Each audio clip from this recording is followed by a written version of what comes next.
studying. Are you ready? I'm ready. I'm ready for the test. Always ready. Ayel comes in ready all the time. All right. So, question number 1 dito sa quiz natin ngayon. The Philippine leg is just a part of this entire season. Why is this leg important? There are wrong answers, Ayel. So, tell us what you think. It's actually the third leg. So, they've been playing for the past month already. It's the final phase of the preliminary round. So, by the end of the week, we'll get to know who the final 8 will be, who will be moving forward in the final phase of the tournament. But why it is going to be very exciting? It's because 6 out of 8 teams, 6 out of the top 8 teams currently in VNL are here. You have Brazil, Japan, Slovenia, Poland, Italy, Argentina, and you also have Canada and China playing the Philippines. It's like a preview of Olympics. Kasi hindi lang sila top 8 sa VNL eh. They're also in the top in the world rankings. Yeah, that's why we said, right? We've been saying it's not just a leg, it's not just a stop. It is the final stop prior to the final phase, which will be in Poland, if I'm not mistaken. Okay. It is but fair, Paolo, because we asked Neil yesterday about his experience from last year. Before we get to the storylines for this year, Ayel, you and I watched the VNL a lot together last year. Don't tell them about my shrieking. But please tell us, what did you enjoy from that experience, from the spectacle? What are your takeaways, and what can Filipinos expect, do you think, especially the first-timers this year? Exactly. It's not every year that you get to watch a world-class quality volleyball. And we got to experience it last year with both men's and women's coming in. But right now, it's just the men's division coming in this year, but still exciting because again, they are in the top rankings in the world. And also, our takeaway here is that, syempre men's, we want to be able for Filipinos to realize na ito rin yung quality ng men's volleyball, and we want it to translate also on how they support the local scene of men's volleyball. But just watching it, the system, the players, Olympians, so world-class players playing in European leagues, the leagues that you can't really watch. And sometimes it's even hard to watch on live stream. And right now, they're here playing live. Yeah, it's crazy. And, you know, you're not alone in that. Kasi yung fans that come out, grabing support nila for all of the athletes that did come here. It's like a party environment. It is for sure. I actually got to see a few games as well last time around, and it feels like a continuation of that here. Let's take a look at some of the stories to watch out for, because a lot of people, especially the fan favorites, Japan, are keeping an eye on them. What makes them special this time around? Because they've had a great VNL so far. Oh, so far undefeated. They had a couple of upset, and one of the biggest is against Brazil, who is currently 3rd in the world rankings. Currently, Japan is 6th in the rankings. So that's the reason why medyo tumaas din. Last time they were just 7th, and then right now they're 6th in the rankings. But Japan, they have crowd favorites, Nishida, Takahashi, Ishikawa playing. So I think also there's sort of that Filipinos being able to relate to their system, because somehow, syempre, Asian system pa rin, they know how to analyze, they know how to watch the game of Japan as well. That's what I like about what you said and what Neil said yesterday. This is not just a popular team. They're coming in undefeated here, you know, as opposed to last year, the ones who watched them for the first time, it was popular, they're good, they're popular, but this time they're undefeated. Who else are we looking out for, in your opinion? Well, definitely we're gonna look at Brazil, Poland, also the number one team in the world rankings, also won the VNL, and actually second during 2021 VNL. Brazil was the champion during that time. But also Argentina, Italy, again, these are the top teams. So this is a crucial stretch. Every game is very important for placements, for rankings for them.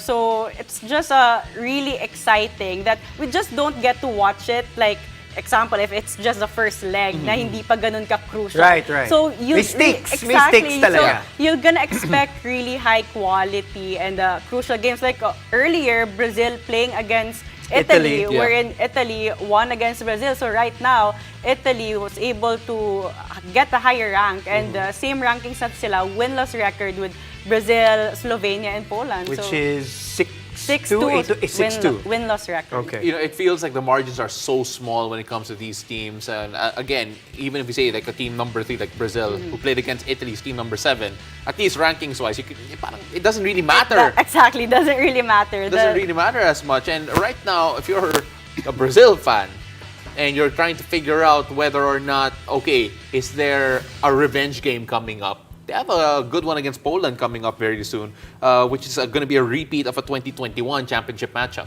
No, exactly. And again, it's crucial. Both teams in the top of the rankings and both teams very offensive mindset. And the good thing about this also is that the skill sets of these players are really high. And offensively, and doon na talaga, they have the height, they have the speed. So whoever will be more defensively minded, there's the higher chances of getting the game. Right. Like what Italy did earlier. Yeah, and for those who missed out, they just concluded it maybe around 30, 40 minutes ago that, as Ayel mentioned, Italy won over Brazil.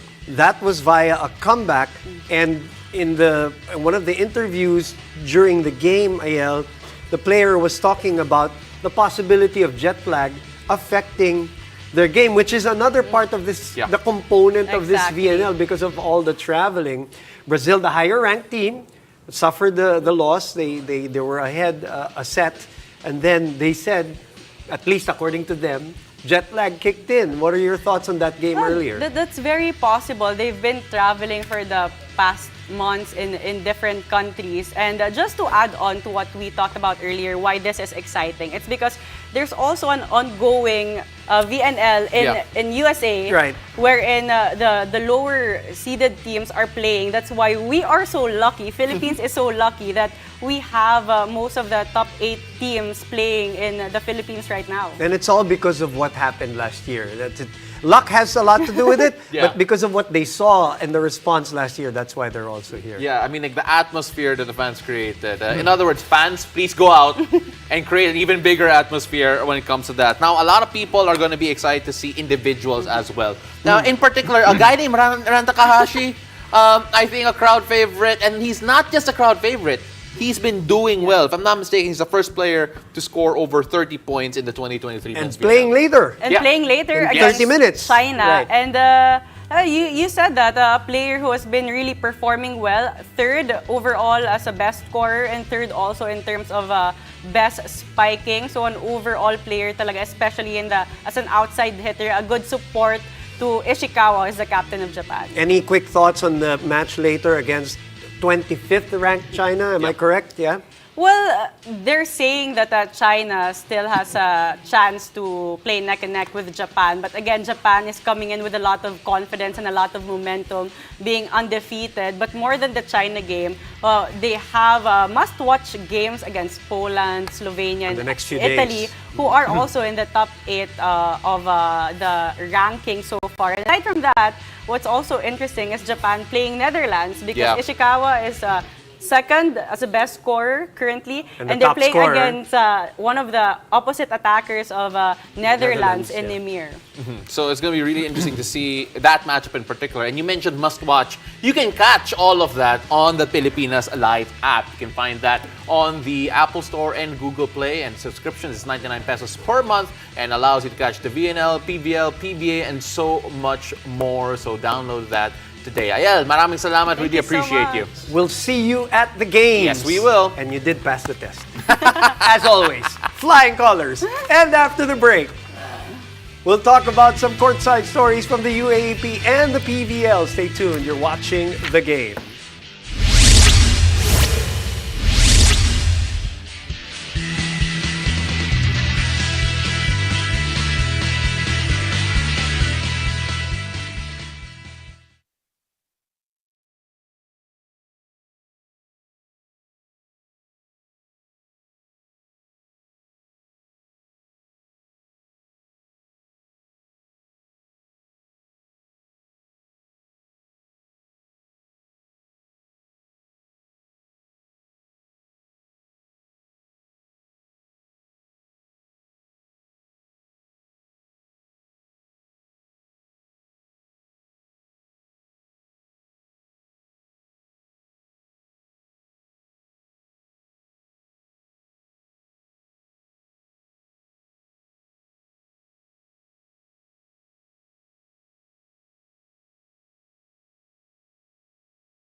Welcome back to the game. In the first week of the PVL Invitational Conference, we witnessed a couple of rookies make their debut from the UAAP to the pros. And among them are Season 85 superstars from LaSalle and FEU. And we will hear some of those courtside stories from UAAP Season 85 correspondent and now PVL insider and valedictorian. Oh my goodness. Today. Oh my Kyla goodness. Castillo, congratulations. Graduating, right? You just graduated. And No, I'm gonna graduate this July, You 27. will. 27. Oh, my Okay. birthday too, so that's gonna be lucky for both of us. Congratulations on Thank the you. graduation and valedictorian. That aside, you haven't started and you haven't made your pro debut yet. Hindi pa. But apparently, you've already had encounters with some players. You're destined to do this league. Actually, just yesterday, nasa LTO ako. Yes, big girl na tayo. Kuha tayo ng student license. And nag-graduate ka na so might as well. Yeah. Yeah, so, paglingon ko, nakita ko, si Mars Alpa. Si Mars nga! So, lapit ako sa kanya, sabi ko, Klaruin lang natin hindi naman nagtatrabaho sa LTO. hindi naman, hindi naman. Sideline sila. Naghihintay din. Kumukuha pala for motor. Okay, Ayun, okay, sabi okay, ko, okay. I introduced myself, sabi ko, uy, hi!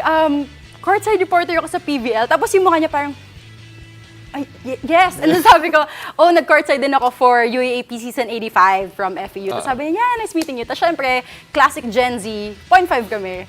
Ayun lang naman. Tapos she was with Jolina De La Cruz. Oh, perfect. Perfect. So I mean like Mag-partner talaga yung dalawa pa. Mag-guest dito, magkasama. Oo, sa true. LTO, magkasama. True, LTO magkasama. Inseparable. I think yan yung takeaway natin Perfect. doon. Oo. No, kanina we were also talking about, actually sa intro, we mentioned that moving from the UAAP to the pros, technically, it's not just the players, ikaw rin.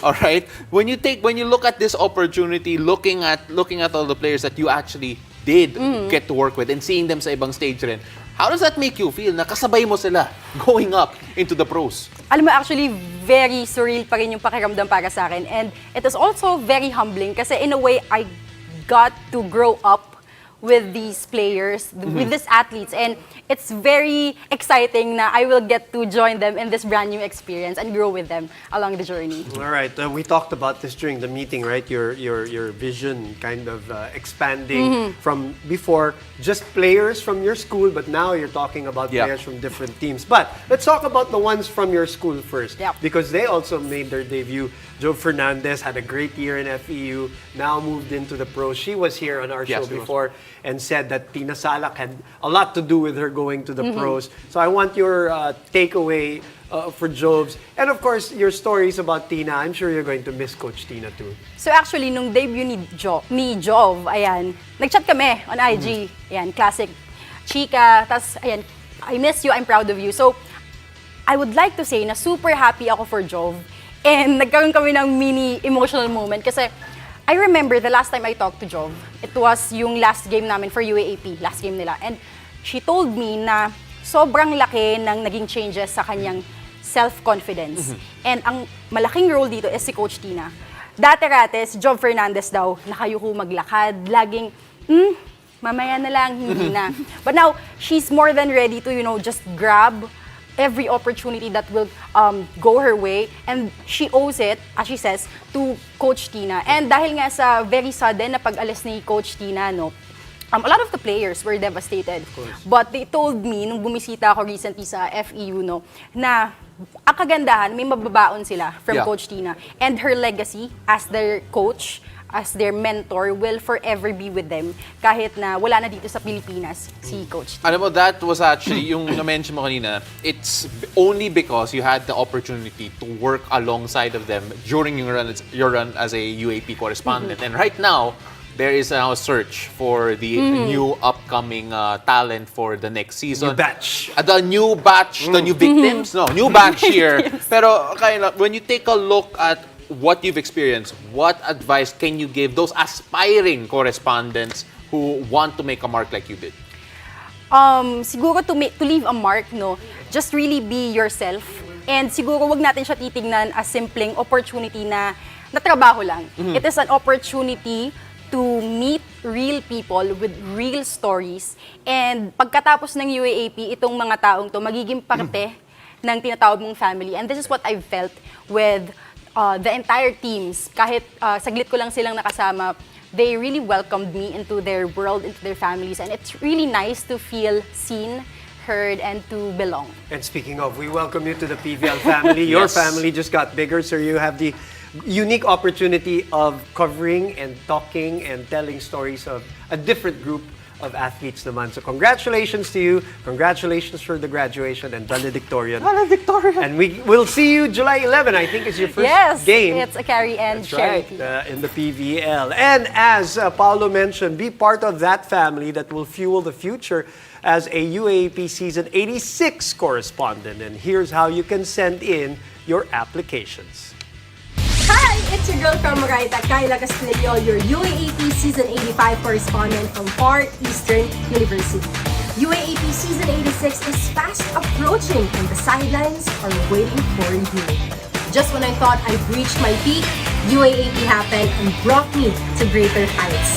I've met a lot of beautiful people, legends even, with beautiful stories which I got the privilege of sharing with the world. And now you got the chance to do that as well. So if you're 18 to 23 years old studying in any UAAP school, ano pang hinihintay mo? Someday is now. Submit your latest CV and a 90-second video headshot introducing yourself and explaining why you want to be the next UAAP correspondent. Make sure to submit it at uaap@signaltv.com.ph on or before August 1, 2023. Do you have what it takes? Definitely. You just gotta believe.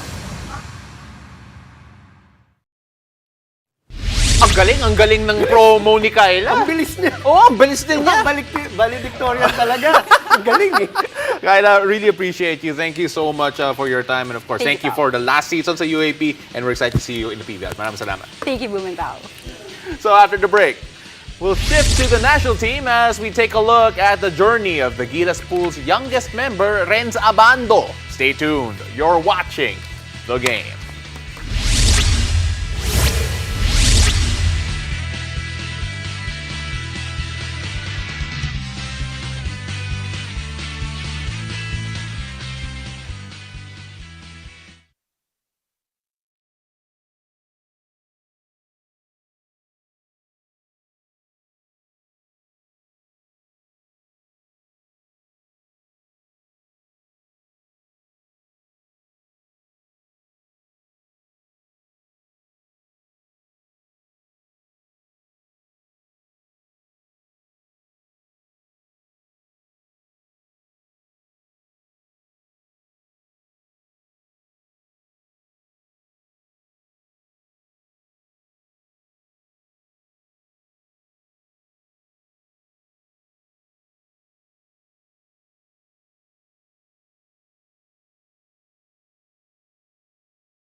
Rhenz Abando never realized that joining the national team was even a possibility for him. Growing up in Pangasinan, all he wanted was to play basketball with no clear objective of what he was trying to accomplish. Ako actually, nung bata ako, hindi naman talaga ako nangarap na kahit nga makapag-college sa malalaking university sa Manila. Basta ako lang nung bata lang ako, naglalaro lang ako kung saan ako dalhin. Doon lang, nung college ako, naglaro lang din ako sa Pangasinan. Luckily for him, a professional basketball player and Chris Calagio became his coach, which opened doors for the young Abando. Hindi rin ako nag-expect Nagkataon lang na si Coach Chris Calagio yung naging coach ko, so mas marami akong naging experience. Mas advanced ako sa ibang player sa probinsya. So, basta naglaro lang ako ng naglaro, hindi ko rin talaga in-expect na kahit nga sa college. Kaya sabi ko sa Manila, hindi ko in-expect. Kahit din tong World Cup, hindi ko rin in-expect na makasama ko sa pool. After playing in USC and winning championships with Letran, Abando made a big enough name for himself to make a Gilas Pilipinas call-up inevitable. Talagang sabi ko na, parang iukit ko na yung kahit sabihin natin na kahit anong mangyari, talagang sabi ko kukunin ko tong taon na to para after ko man dito, sabi ko sa mga teammate ko, kahit ikwento mo ako sa magiging anak mo or sa magiging apo mo, ganon, kasama mo ako nun na nag-champion, kahit i-search nila sa Google. Abando's Gilas Pilipinas stint has not been a smooth ride. The first time he joined the team was during the Asian qualifiers, and back then, it was a very young squad handled by Coach Nenad Vucinic. Kung dito ka lang din talaga kung dito lang sa Pilipinas, parang okay na ako pero nung nakapaglaro sa New Zealand, ayun, talagang ang dami ko pang kulang, lalong-lalo na sa katawan ko, sa skills, ayun. So, ayun, doon ako namulat talaga na malayo pa talaga, marami pang kailangan. In that version of Gilas, Abando was the least experienced in international basketball and in the Gilas system as well. As a result, he found it difficult to get consistent playing time, and he admits it built some frustration that he had to battle with. Kita naman sa lineups, maraming experience yung kapwestuhan ko noon, so mas madali tanggapin. Abando then found himself in Korea, where he helped his team win a championship. With their season not starting until October, Abando decided to make himself available once again for Gilas duties. Para sa bayan na din talaga kasi ang hirap naman tanggihan para sa bayan, and available din naman ako, off-season din naman, so why not, di ba? It's an honor kasi rin to kumbaga World Cup to kung mapasama man ako sa Final 12, marami akong matututunan. Syempre, mga kakalaban namin is mga malalakas din na team, so for sure marami kayong matututunan dito. Whatever happens moving forward, should he make the Final 12 or not for the World Cup, Abando knows that joining the team's European training camp is a big move for his professional basketball career. From Kaunas, Lithuania, Carlo Pimentuan.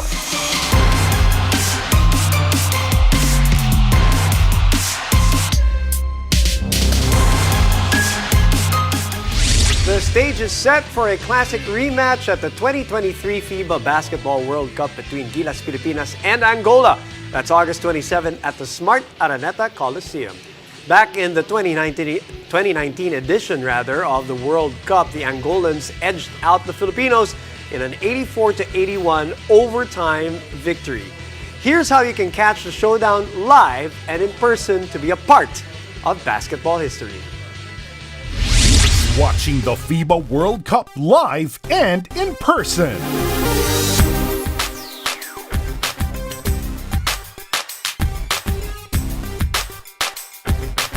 Buy your single-day pass and get access to 2 live games of the FIBA Basketball World Cup for as low as 999 pesos. Enjoy this world-class game viewing experience for the entire family and witness the greatest basketball athletes in the world compete for as low as 999 pesos for 2 games.